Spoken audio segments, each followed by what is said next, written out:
당신의 제품과 서비스가 팔리지 않는 이유. 강재상 지음, 세이코리아 출판. 고객은 생각과 행동이 다르다. 고객이 갖는 생각과 행동의 불일치는 고객 경험 과정에서 발생한다. 얼마 전 한 커피숍 매장에 들어갔다가 적잖게 당황했다. 그 커피숍은 에코 매장으로 시범 운영되고 있었다. 환경을 보호하기 위해 어느 정도 불편은 감수해야 한다고 생각해왔기에 특별히 거부감은 없었다. 하지만 정작 이용해보니 순간순간 현타가 여러 번 왔다. 그 과정에서 널뛰는 감정을 순서대로 정리하면 이렇다. 1. 업무 미팅이 있어 시내에 나갔다가 미팅 전에 습관처럼 커피숍에 커피를 사러 들렀다. 2. 늘 그렇듯 아이스 아메리카노를 주문했다. 그런데 가격이 평소와 달랐다. 에코 매장이라 일회용 컵을 제공하지 않고 반납하는 다회용기 컵에 담아주는데 반납 시 환불해주는 컵 보증금 1,000원을 추가로 계산해야 한다고 했다. 1,000원이 더해지니 커피값이 확 비싸게 느껴졌다. 3. 기다렸다가 커피를 받았는데 컵이 이상하다. 계산할 때만 해도 신경 쓰지 못했는데 컵을 바꿔보니 낯설고 어색하다. 4. 그래 좀 어색하면 어때? 친환경이라는데. 그간 일회용품을 쓰면서도 불편한 마음이 항상 마음 한구석에 있던 터라 환경을 위해서라면 동참할 의지가 불끈 솟는다. 5. 미팅을 하면서 커피를 홀짝거리는데 뒤늦게 현타가 왔다. 평소 마시던 그 커피 맛이 아니다.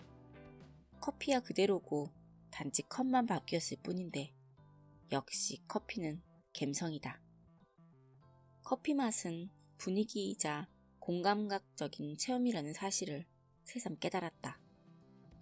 커피숍 로고나 문양, 글씨 대신 친환경 로고와 카피만 있자 원래 마시던 커피를 마신다는 기분이 전혀 들지 않았다. 6. 불현듯 다회용기 컵 보증금 가격을 기가 막히게 책정했다는 생각이 들었다. 그저 몇백 원이었으면 반납이 귀찮아서 고민했을 텐데 무려 1,000원이니 몸을 움직일 동기부여가 된다. 지폐 한 장이라 교환도 빠르게 가능하다. 컵이 너무 평범해서 반납을 포기하고 가질 만큼 탐이 나지도 않는다. 7. 마침내 커피숍 카운터로 컵을 반납하러 갔는데 다회용기 컵 반납과 보증금 회수는 기계로 해야 한다며 매장 한쪽에 반납 기계를 가리킨다. 반납을 하려다 또 현타가 왔다. 직접 컵을 세척하고 주문용 스티커도 떼야 한다. 여러 번 이용한 사람들 말로는 컵이 지저분하면 기계가 인식을 못하는 경우도 있다고 한다. 이럴 거면 매장명에 컵을 닦을 수 있는 공간을 마련해두든가 해야지 싶었다. 8. 그래도 친환경이라는데 취지야 명분이 좋으니 넘어갔다. 그런데 컵을 넣으려 하자 또 현타가 왔다. 이 커다란 반납 기계에 컵을 딱 하나씩만 넣을 수 있다. 여러 개를 한꺼번에 반납해야 하는 경우 하나하나 넣어서 보증금을 받아야 한단다.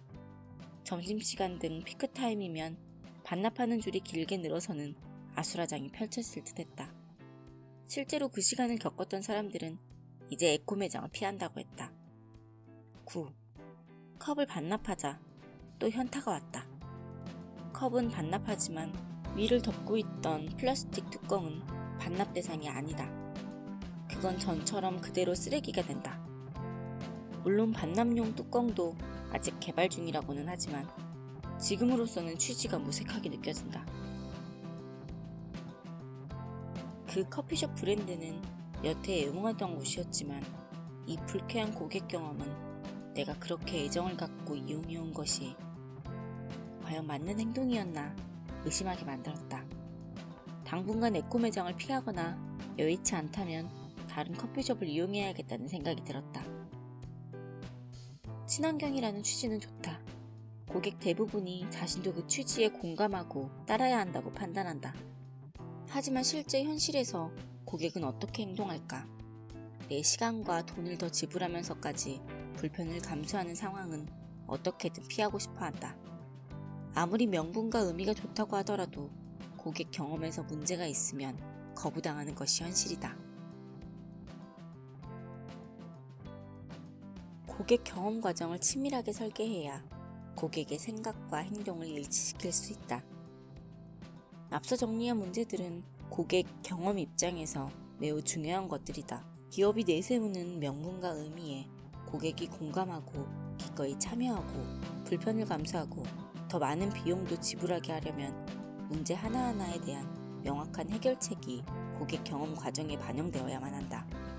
하지만 많은 경우 그렇지 못한 채 명분과 의미를 고객에게 강요하는 우를 범한다. 특히 소셜 임팩트를 중요시하는 기업이나 마케팅 캠페인에서 흔히 보는 장면이다. 물론 고객 경험 과정을 성공적으로 설계하는 경우도 있다.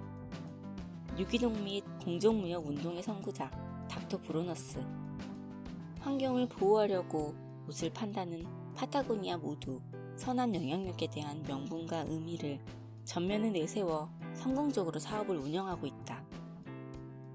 이들은 제품 생산부터 소비까지 모든 과정에 자신들이 추구하는 명분과 의미를 반영해서 고객의 공감과 지지를 얻었다. 고객이 제품과 서비스를 떠올리기까지, 구매해서 사용하기까지, 또 재구매하기까지 고객에게 필요 이상의 희생을 강요하지 않는다. 나아가 고객이 만족할 만한 압도적인 제품과 서비스 품질을 제공해서 즐거운 경험을 선사한다. 당연히 고객은 흔쾌히 지갑을 열면서 자신이 의미 있게 생각하는 가치를 실제 행동으로 옮겼다는 자부심도 느끼게 된다. 커피 브랜드 중에서도 좋은 사례가 있다. 캡슐 커피의 대명사 네스프레소다. 이들은 캡슐이 가져올 환경 문제에 관심이 많은 기업이다. 그래서 캡슐 재활용백을 사용하고 무료 수거 서비스를 실시하고 있다. 고객 입장에서는 더 많은 비용을 지불할 필요도 없고 단지 커피를 마신 후 캡슐을 모아서 편리한 방법을 선택해 반납하면 된다. 물론 캡슐을 모으는 것도 반납하는 과정도 일부 불편함이 있지만 고객이 충분히 감수할 만한 수준이며 그 작은 불편함이 오히려 친환경 활동에 동참하는 고객 경험으로 치환된다.